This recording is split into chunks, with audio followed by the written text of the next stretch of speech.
एक गांव में 3 लालची और महानिकम्मे दोस्त रहते थे। वह तीनों कोई काम धाम नहीं करते थे, बस हमेशा अमीर होने के सपने देखते रहते थे। अरे भाई कल्लू, मैंने सुना है जंगल में एक जादुई सांड रहता है। लोग कहते हैं वह सोने के सिक्के उगलता है। अरे क्या कह रहे हो भाई, ऐसा भी होता है क्या? हाँ भाई कल्लू, लोग कहते हैं कि वह किसी और दुनिया से आया है। अगर वह हमें मिल गया तो हम माला माल हो जाएंगे। तो फिर देर किस बात की, आज ही जंगल चलते हैं और उसकी तलाश करते हैं। वह तीनों दोस्त जंगल की ओर जादुई सांड की तलाश में चल देते हैं। कुछ देर उसकी तलाश करने पर उन्हें वह जादुई सांड दिखाई देता है।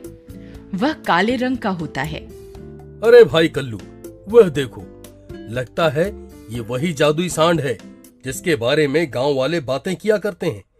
भाई चलो चलो इसे पकड़ते हैं। फिर वे तीनों उसे पकड़ने के लिए दौड़ पड़ते हैं और रस्सियों की मदद से उसे पकड़ लेते हैं। अरे भाई बिरजू, जोर से पकड़ना, कहीं ये हाथों से ना निकल जाए।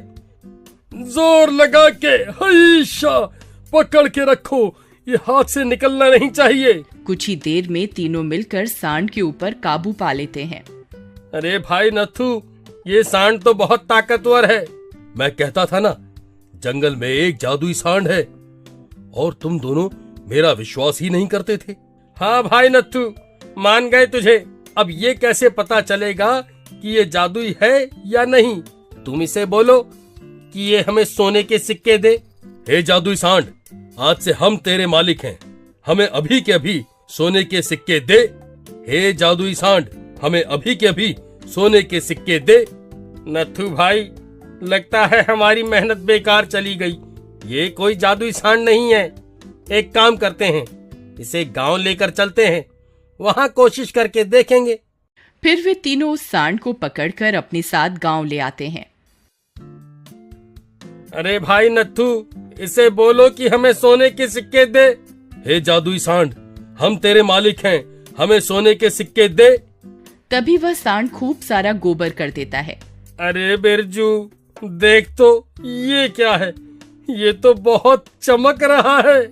भाई, मुझे तो लगता है ये सोने का गोबर है। हाँ भाई, तुम सही कहते हो, ये सोने का ही है। मैं तुम दोनों को कहता था ना, ये जादुई सांड है।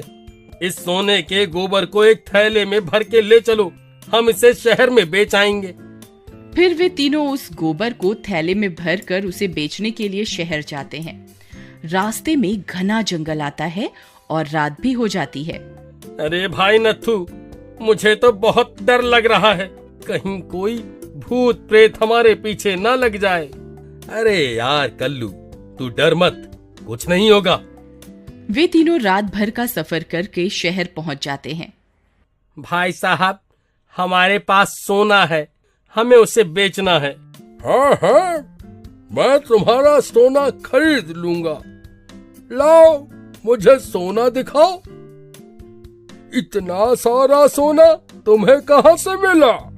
भाई तुम ये सब छोड़ो और ये बताओ, ये सारे सोने के कितने पैसे मिलेंगे? मैं तुम्हें 1,00,000 रुपया दे सकता हूँ।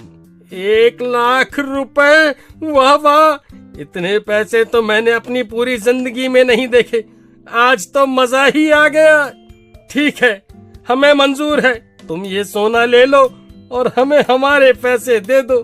फिर वे तीनों सारा सोना बेचकर वापस अपने गांव की ओर चल देते हैं और वापस अपने घर पहुंच जाते हैं। अरे जादुई सांड, तेरी वजह से हम अमीर बन गए, तेरा लाख लाख शुक्र है। फिर अगले दिन, हे जादुई सांड, हमें सोने का गोबर दे। तभी सांड गोबर करता है, लेकिन इस बार गोबर सोने का नहीं होता। अरे भाई नाथू, ये तो सोने का गोबर नहीं है, इसमें से तो बदबू भी आ रही है। कोई बात नहीं, क्या पता कल सोने का गोबर कर दे। अगले दिन, हे जादुई सांड, हमें सोने का गोबर दे। सांड गोबर करता है, लेकिन वह गोबर सोने का नहीं होता। वह तीनों बहुत निराश हो जाते हैं। अरे भाइयों, मुझे लगता है इसकी जादुई शक्तियाँ खत्म हो गई हैं। अब इसका क्या करें? एक काम करते हैं, इसे गांव में किसी को बेच देते हैं। ठीक है, चलो।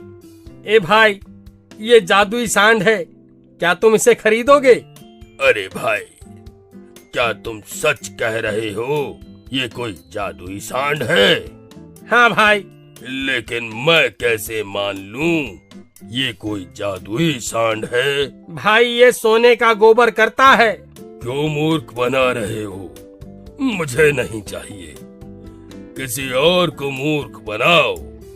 इतना बोलकर व्यापारी वहाँ से चला जाता है। अरे भाई नाथू, मुझे नहीं लगता कि कोई हमारा विश्वास करेगा। तुम सही कह रहे हो भाई, हमें कोई और तरकीब लड़ानी पड़ेगी इसे बेचने के लिए। एक काम करते हैं, इसके गले में सोने के सिक्कों की एक पोटली बांध देते हैं और उस पोटली में एक छेद कर देंगे। फिर जब ये चलेगा तो इसकी पोटली से जब सिक्के गिरेंगे तो लोग ये देखकर दंग रह जाएंगे और हम बोल देंगे कि ये जादुई सांड है जो सोने के सिक्के उगलता है। अरे वाह मेरे बिरजू, मैं तो तुझे मूर्ख समझता था, तू तो बहुत समझदार निकला। चलो, इसके गले में सिक्कों से भरी पोटली बांध देते हैं। वे तीनों उसके गले में सोने से भरी पोटली बांध देते हैं और उसमें छेद कर देते हैं और आगे की ओर चल देते हैं। जादुई सांड ले लो, जादुई सांड ले लो, जादुई सांड ले लो। जहाँ जहाँ से वह सांड गुजरता है वहाँ वहाँ सोने के सिक्के गिरते जाते हैं और लोग उन सोने के सिक्कों को देखकर दंग रह जाते हैं। अरे भाई, ये तो सच में कोई जादुई सांड लगता है। देखो, ये जहाँ जहाँ से गुजर रहा है अपने पीछे सोने के सिक्के उगलता जा रहा है। अरे भाई नाथू, लगता है हमारी तरकीब काम कर रही है। देखो देखो, सब गांव वालों की आंखें फटी की फटी रह गई हैं। कल्लू भाई, वह सब तो ठीक है, लेकिन अब तक हमारी पोटली से 5 सोने के सिक्के गिर गए हैं और अब बस 3 सिक्के ही और बचे हैं पोटली में। थोड़ा आगे चलने पर उनकी पोटली भी खाली हो जाती है। तभी एक व्यापारी सिक्कों को देखकर उनके पास आता है और बोलता है, अरे भाई रुको रुको, ये जादुई सांड मैं खरीदना चाहूंगा। बताओ कितने में बेचोगे? 5 लाख रुपए देने होंगे। ठीक है, मैं तुम्हें 5 लाख रुपए दे दूंगा, लेकिन पहले मेरे सामने इसे कहो कि सोने के सिक्के उगले। हाँ, जरूर जरूर। हे जादुई बैल, हमें सोने के सिक्के दे। हे जादुई बैल, हमें सोने के सिक्के दे। अरे कालिया, पोटली तो खाली हो गई, अब सोने के सिक्के कहाँ से उगलेगा ये? भाई, ये तो कोई सोने के सिक्के नहीं दे रहा।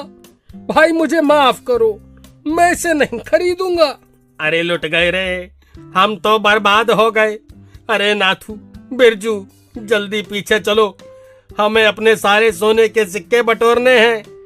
फिर वे तीनों भागकर वापस पीछे जाते हैं, लेकिन उनके सोने के सिक्के गांव वाले लूटकर भाग चुके होते हैं। अरे लुट गए, बर्बाद हो गए। हमने जो भी कमाया था वह सब गांव वाले लूट के ले गए।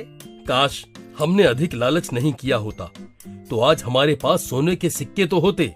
चलो वापस उस सांड को पकड़ते हैं, कहीं वह भी हमारे हाथ से ना निकल जाए।